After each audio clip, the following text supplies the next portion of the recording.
Salut, c'est Lord Shotgun. Aujourd'hui, on va parler de l'épisode 2 de la saison 2 de House of the Dragon.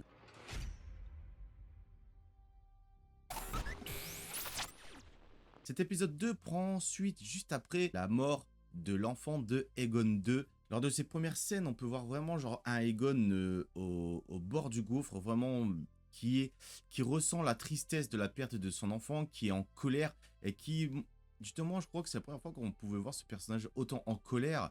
Et après, bon, on le comprend, vu la tragédie et l'acte en plus d'une telle cruauté, il était fort appareillé qui voudrait se venger. Alors j'ai bien aimé dès le début qu'on mette beaucoup plus, je veux dire, l'accent sur justement la perte de cet enfant et tout ce qui va être mis en place pour cet enfant, dont notamment justement lors de la salle du conseil, la colère de Aegon, qui vraiment ressent toute la tristesse et la colère d'un père qui a perdu son enfant. Donc ça, c'était un des passages que j'ai beaucoup aimé, qui s'attarde là-dessus et pas juste quand on le voit vite fait en colère et puis que tout ça s'arrête. J'ai beaucoup aimé que ça s'attarde beaucoup là-dessus. J'ai aimé justement les plans qui sont mis en place par Otto Hightower, donc du coup la main du roi, qui souhaite justement que cet enfant soit justement montré via un défilé avec la reine plus sa mère dans Port-Réal pour montrer au peuple justement la cruauté et l'acte barbare dont fait preuve la personne qui l'a tué, pour montrer aussi que Rhaenyra Targaryen est vraiment un personnage très cruel. Et ça, c'est le but vraiment politique un peu d'utiliser cet élément-là pour vraiment genre montrer au peuple, regardez, faites attention à cette personne. C'est un plan qu'au début que le roi Aegon ne veut pas, parce qu'il ne veut pas que son enfant soit jeté en pâture. Enfin, je veux dire, t'as un chien, comme il dit à un moment. Mais au final, il l'accepte, parce que c'est peut-être le meilleur plan qu'ils aient à portée de main. On a Mason Fort, si je me trompe pas dans le nom, qui est tout aussi présent dans cet épisode. On le voit peu, mais justement, il montre qu'il avance un peu plus dans cette partie d'échec qu'il a mis lui-même en place pour s'approcher du pouvoir. En effet, là, justement, il commence de plus en plus à chuchoter à l'oreille de Aegon, si je puis dire. Justement, il prépare un moment de ces deux tortures avec l'une des personnes qui a tué le gosse. Mais au final, quand la personne voit les instruments de torture, dévoile automatiquement pourquoi il est envoyé, etc. Et là, c'est Aegon qui vient avec une masse et qui le massacre. Donc je pense que c'est un personnage qu'on va voir de plus en plus, qui risque d'aller de plus en plus loin dans le pouvoir, et vraiment de parler à l'oreille des plus puissants. Du côté de Pierre Dragon, donc Dragonstone, on a vraiment donc du coup une Rhaenyra qui justement qui est un peu blessée par ce qui s'est passé, justement parce que elle justement elle a perdu un enfant, elle ne veut pas qu'une autre personne subisse ce qu'elle-même a vécu.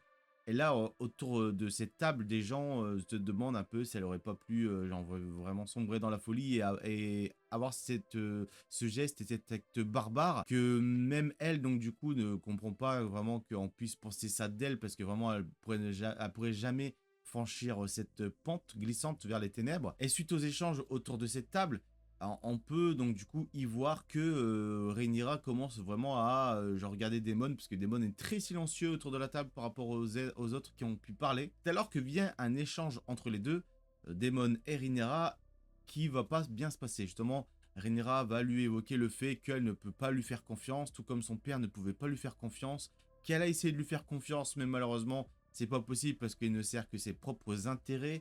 Lui évoque le fait qu'il lui a posé la couronne sur sa tête et qu'il veut l'avoir comme reine, mais elle évoque le fait justement que il a toujours cette amertume, toujours justement ce truc il aurait voulu avoir le trône et qu'il a du mal à se séparer justement de ce vieux désir. C'est là que du coup Daemon évoque le fait de son frère en disant que c'était un roi faible, etc. et qu'il avait peur de l'ombre de lui-même, de Daemon, parce que lui justement était un meneur d'hommes et il savait prendre les décisions aussi brutales qu'il faut. Daemon tout long va évoquer justement que c'est un malentendu parce que lui il avait justement ordonné la mort de Aemond et pas justement de cet enfant.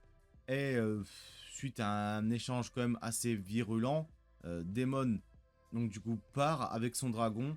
D'ailleurs, on a l'une des filles de Daemon qui, je pense, va avoir un peu plus de place lors de cette saison, parce que c'est vrai que genre ces filles on les avait vues très peu, je crois, dans la saison 1. Là, on risque de les voir un peu plus. Il y en a même l'une d'elles qui est envoyée, parce que je crois qu'il a deux filles, si je dis pas de bêtises.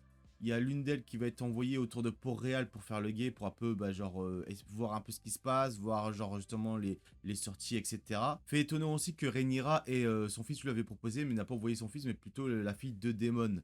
Et là, je me suis dit, pourquoi elle fait ça? Parce que c'est plus facile pour elle de sacrifier à la limite une fille de Daemon que son fils? Je sais pas. mais en tout cas, elle l'a fait. D'ailleurs, on a toujours le personnage de Mysteria qui est là, justement, qui parle avec la reine, parce que justement, Daemon lui avait promis qu'elle serait libre. Après réflexion, Rhaenyra la laisse quitter les lieux, mais alors que justement elle avance vers le bateau qui devrait l'emmener en destination, elle voit justement un personnage qu'elle avait déjà vu dans le château et qui a trouvé ça bizarre qu'il soit là. En effet, on parle là dans les deux associations des frères jumeaux. Parce que oui, Sir Criston Cole, justement, avait envoyé l'un des jumeaux à Pierre Dragon pour justement éliminer Rhaenyra. Vient ce combat dans ce palais, dans les quartiers de la reine Rhaenyra, où à un moment, les deux s'affrontent. Arik est tué, et donc Eric, ayant du mal à vivre avec cela, tend son épée vers son ventre et s'excuse auprès de sa reine. Et je crois qu'il dit veuillez me pardonner votre majesté. Et là se suicide avec son épée, ayant du mal avec le fait qu'il ait tué son propre frère jumeau. Scène qui m'a vraiment dégoûté parce que j'aimais beaucoup ces deux personnages, plus particulièrement celui qui était à Pierre Dragon. Donc vraiment, j'étais vraiment dégoûté là quand il est venu au sud. Je me suis dit, ah non, pas possible. Parce que déjà, en plus, ils se ressemblent parce qu'à un moment, on a du mal, on sait pas qui a survécu. Donc c'est ça qui est vachement intéressant aussi. Enfin, en tout cas, ce qui me fait encore plus détester le personnage de Sir Criston Cole, quoi. Je le déteste, ce mec. Pour revenir à côté Port-Réal, on a pu voir aussi des échanges avec quelques citoyens de la ville.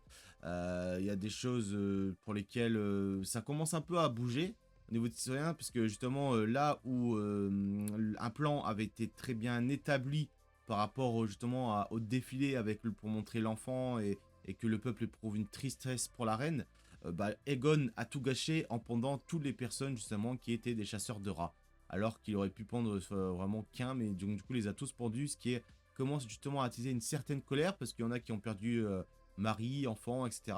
Donc ça risque de bouger un peu plus aussi au niveau peuple à Port-Réal. Et c'est là alors que vient cet échange assez musclé entre Otto Hightower, la main du roi, et Aegon, ou même au moment où on lui rappelle Otto qu'il est un imbécile. Là où Sir Criston Cole justement va lui dire veuillez ne pas manquer de respect au roi, Otto reste sur sa position d'homme fort et de grand-père qui lui a tout appris, disant qu'il est un imbécile né.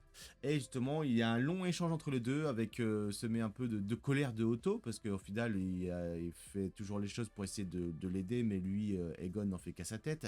Et c'est là à la fin justement que Aegon lui évoque le fait qu'il était la main de son père et pas la sienne et le demande de remettre l'emblème de la main du roi à Sir Criston Cole. Il gagne un peu plus de pouvoir et qui devient un peu plus détestable. Et c'est marrant parce que je pensais que ça allait être celui avec sa canne qui allait probablement devenir la nouvelle main, mais non. Donc vient ce moment-là où justement Otto lui remet la main et quitte la pièce. Gon en plus éprouve une certaine satisfaction à avoir fait ce geste. On a un échange à la fin entre la reine Alicent Hightower et justement Otto sur le futur de cette couronne et que le fait qu'ils doivent rester soudés et ensemble pour pouvoir faire en sorte de faire régner la paix sur les 7 couronnes. J'ai bien aimé aussi le côté trouble de Helena Targaryen, justement la reine et la femme de Aegon, parce que justement elle est dans un moment de tristesse, elle a dû montrer du doigt justement son fils qui est mort juste après.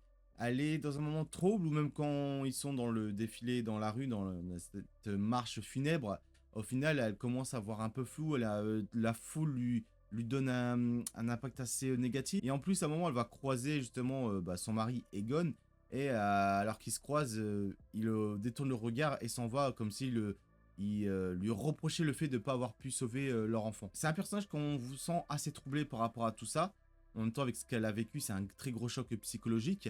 Et le fait que justement elle pourrait se sentir un peu exclue pourrait faire vriller le personnage. Peut-être un personnage qu'elle pourrait susciter, ou peut-être qu'elle pourrait justement entrer en guerre en utilisant son dragon. Je ne sais pas d'ailleurs si elle a un dragon. Mais je crois que si, parce que je crois que le problème d'Aemon, c'est qu'il était le seul à ne pas avoir de dragon. Et justement ce qu'il faisait, c'est le fait qu'il était un peu rejeté. En parlant d'Aemon, justement, c'est ça qui est intéressant, parce qu'on le voit justement dans un quartier, enfin dans une maison des plaisirs, si je peux dire, avec une femme de joie, où elle est tout nue, allongée sur cette personne, et confie un peu tous ses petits secrets qu'il ne pourrait pas forcément confier à d'autres personnes pour garder un peu sa stature d'homme puissant. Il évoque le fait qu'il est très flatté justement que Pierre Dragon le voit comme un adversaire redoutable pour que Daemon ait voulu faire en sorte qu'il meure.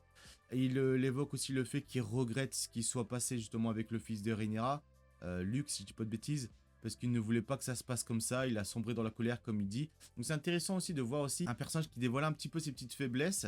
Ça c'est vachement cool aussi de ce côté-là. Même si on l'a pas trop vu depuis dans l'épisode, parce qu'on l'a vu au moment-là, on l'a vu où il ramasse une pièce en dessous d'une table, mais c'est un personnage qui était assez distant lors de cet épisode, mais n'était pas vraiment concerné par tout ce qui s'était passé en globalité. On a une scène aussi avec Corlys Valarion et justement ces hommes, ces marins si je puis dire. Justement, on a celui qui a sauvé la vie de Corlys, qui est à la visite de son frère, et donc ils échangent un peu là-dessus, là où son frère voudrait justement que Corlys le remercie, lui tende la main par rapport au fait que c'est grâce à lui qu'il en vit, donc il a une dette si je puis dire. Donc c'est quelques petites scènes comme ça où on voit un peu plus aussi à un moment son frère qui ramasse des coquillages sur la plage ou peut-être des moules, je sais pas, et qu'il a justement trouvé un crabe où au moment où il voit un dragon s'envoler.